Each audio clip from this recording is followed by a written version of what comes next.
Hi everyone, it's Nini. I'm reviewing Matthew Perry's book, Friends, Lovers, and the Big Terrible Thing. Matthew battled addiction his entire life and lost his battle in October 2023 at the age of 54. He said, "When I die, I want helping others to be the first thing that's mentioned. Addiction is far too powerful for anyone to defeat alone. But together, one day at a time, we can beat it down." My goal is to help honor Matthew's desire to help others. I hope this helps another addict out there not feel so alone, or helps someone who has a loved one dealing with addiction have more insight into the disease.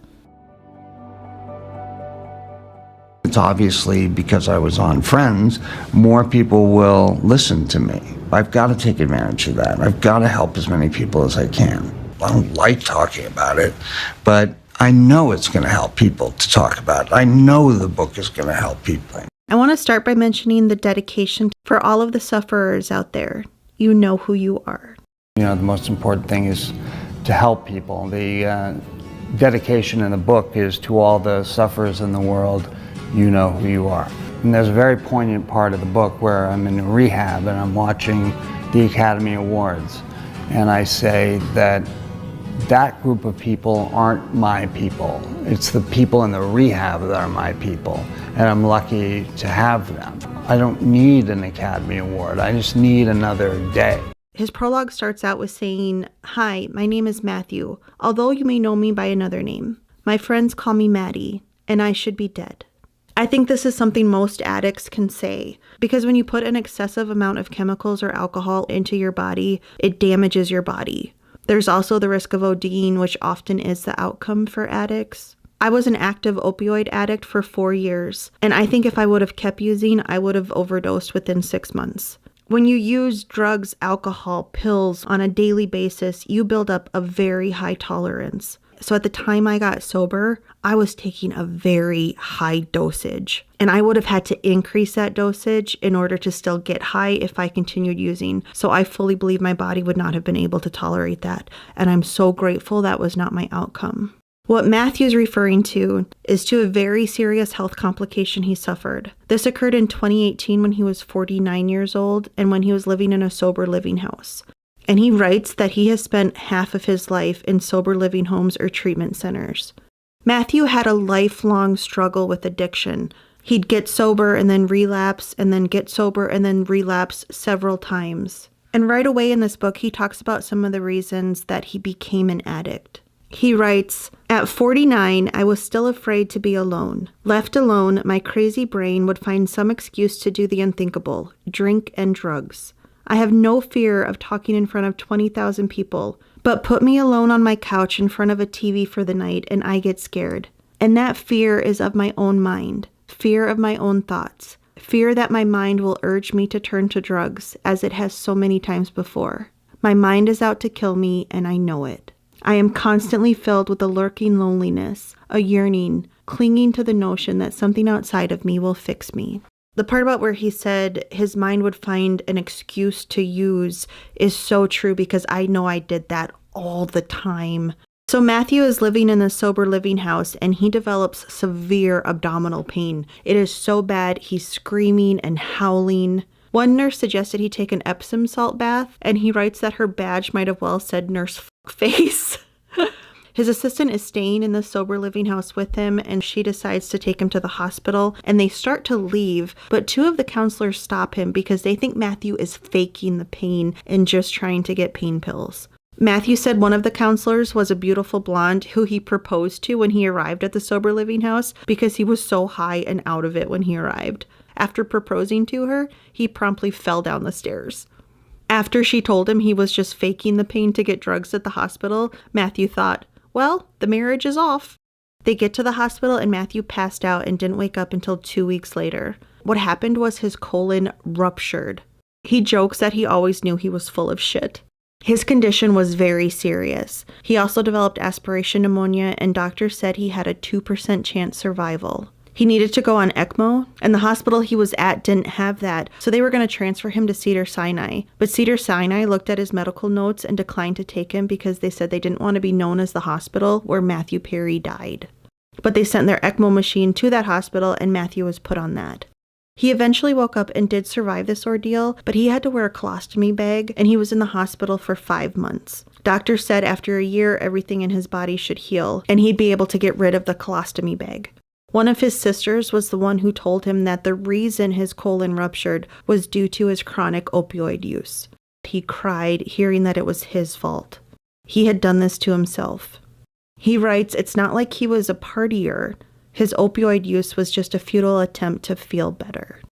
In chapter 1, Matthew starts by talking about how he's writing this book in a house that has a view of the Pacific Ocean, and he's shocked to be alive. And he wonders why he is alive. He says he still doesn't know the answer, but he knows the reason is in the vicinity of helping people. An ECMO machine does all your breathing and does all your heart work. Doctors and people call it a Hail Mary. People put them on this machine and they die. It works occasionally. 5 people had an ECMO machine that night and the other 4 died. And I survived. And my parents were told that I had a 2% chance of making it through the night. When something like that happens, you'd think you'd be filled with gratitude, right? That's not what it is. You don't feel that way. You feel pissed. You feel pissed off. Why did this happen to me? And like, God, and you talk to anybody in the medical profession and go, that guy's dead. There's no way that guy with that combination of things survived. Wonderful things have happened in my life. I'm incredibly grateful for all of them, but that's the ticket for me, is helping people on a large scale or helping, one guy. He writes, I can't help but ask myself the overwhelming question, why am I alive? The best thing about me, bar none, is that if a fellow alcoholic comes up to me and asks me if I can help them stop drinking, I can say yes. I can help a desperate man get sober. The answer to why am I alive, I believe lives somewhere in there. After all, it's the only thing I've found that truly feels good.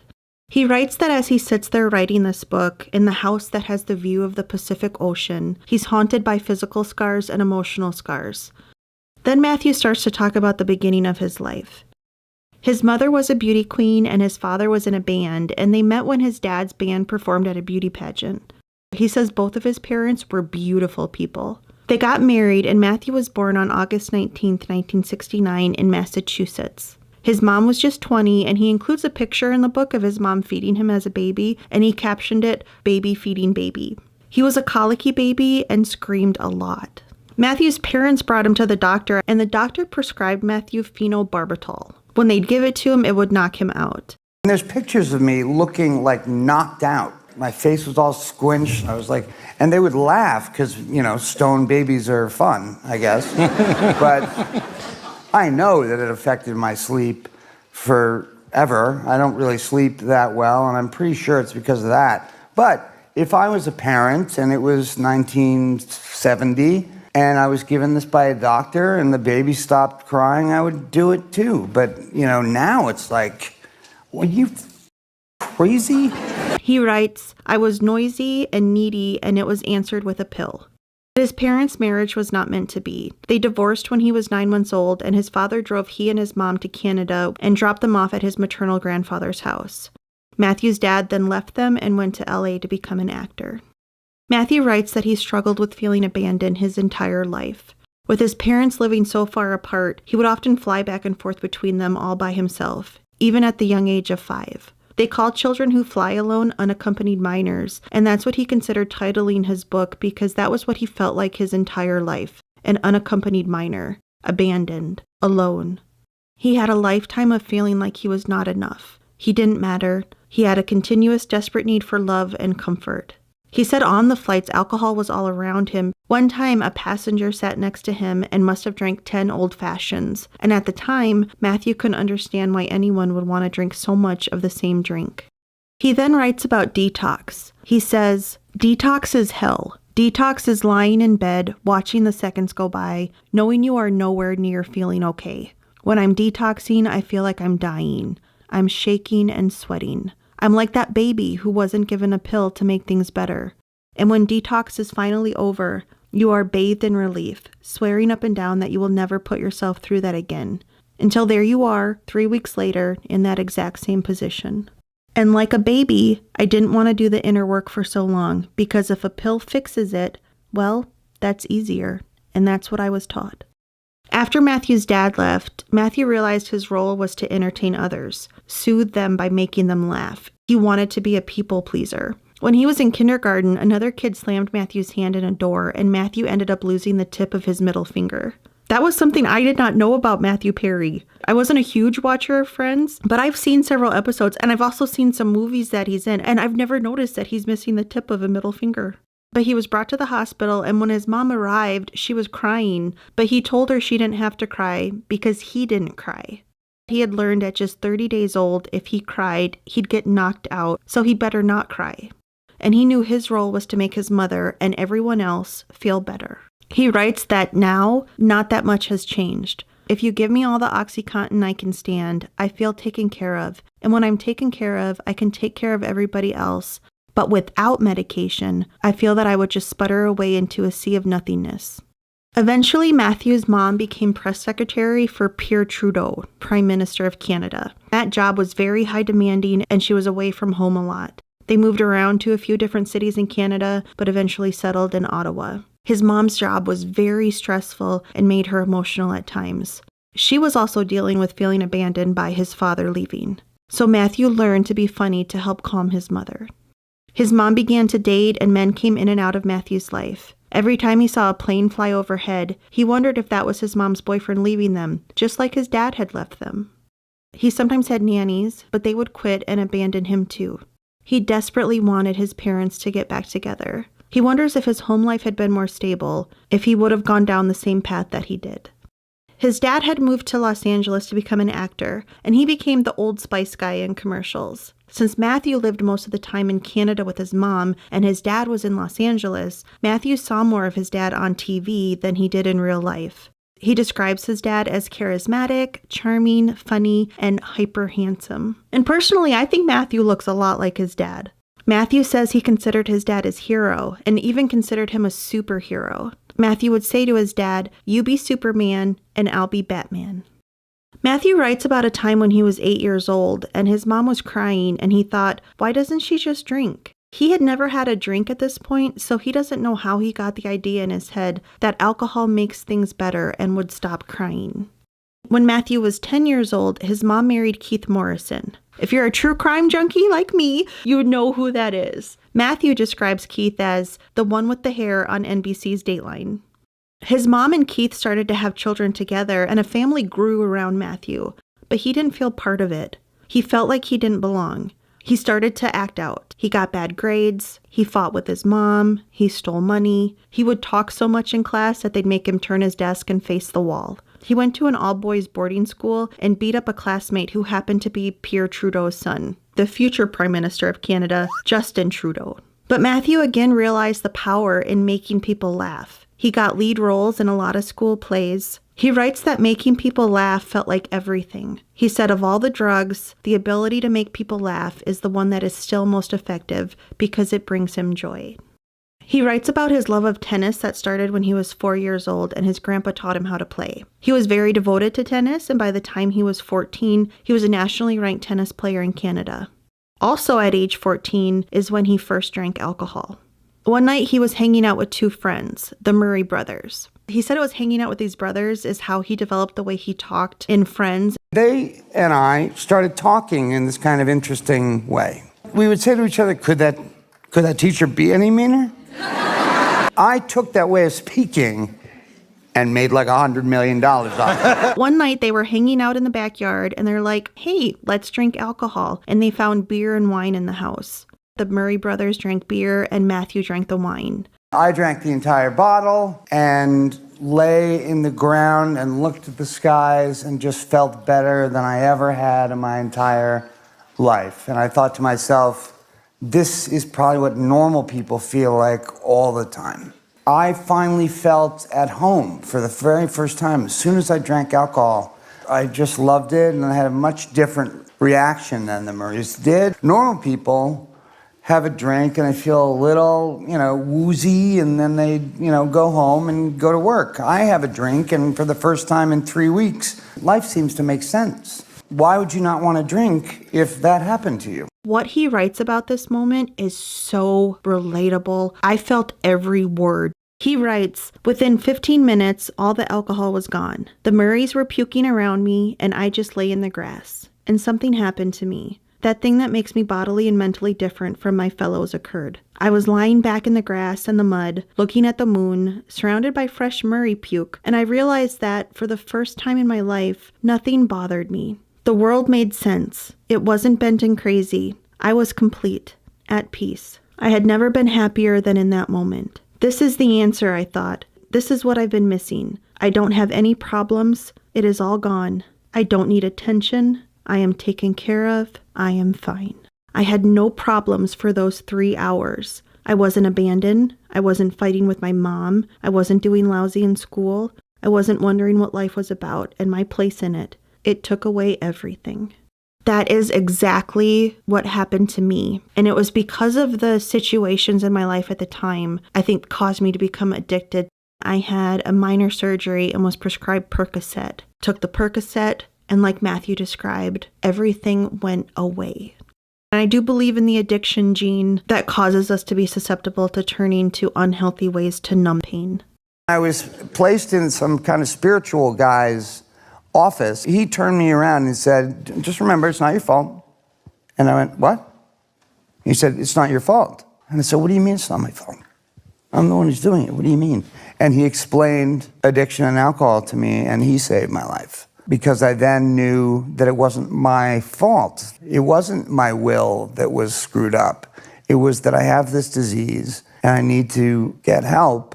You know, the thing that always makes me cry, and I hope I don't cry here, is that it's not fair. It's not fair that I had to go through this disease while the other 5 didn't. They got everything that I got. But I had to fight this thing and still have to fight this thing. It doesn't go away. It never goes away. They need to know from the addict's point of view, in this case me, how horrible it is and how they're not weak. We're not weak. I'm a pretty strong, resilient guy.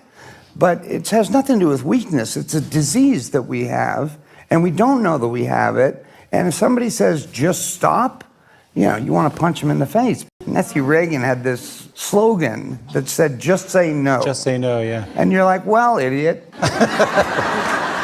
If I could just say no, I wouldn't have to go to 9,000 AA meetings. I'd just be at home saying no all the time. When he was 15, he asked to move to Los Angeles to live with his father. His mother was heartbroken over this, but they agreed to let Matthew move because maybe a change of scenery would help improve his behavior and he'd start to do better in school. That was the end of chapter 1, and there are intervals in between the chapters where Matthew flashes to different times. In the interval after chapter 1, he writes that as he healed from his colon rupturing, he went right back to using. As Matthew healed, he still had discomfort in his stomach, but it wasn't pain. But he lied and said he was in pain so he could get OxyContin. Even though his opioid use had caused his colon to rupture and he had went through this very, very serious health complication due to that, I totally understand why it didn't stop him from relapsing. He ended up back in rehab and he wasn't allowed to smoke cigarettes. And Matthew was a very heavy smoker for most of his life. He said one day in rehab, he had a breakdown where all the years of agony kind of rose up on him and he wasn't allowed to smoke a cigarette to try to burn off that frustration. So he went into the stairwell and started banging his head against the wall over and over so much that his head started bleeding. Someone found him banging his head against the wall and asked him, "Why are you doing that?" Matthew said, "Because I couldn't think of anything better to do." That's where I'll end the video for today. I hope you come back for my next video as I continue reviewing this book. Thank you so much for watching. I'll see you next time. Bye.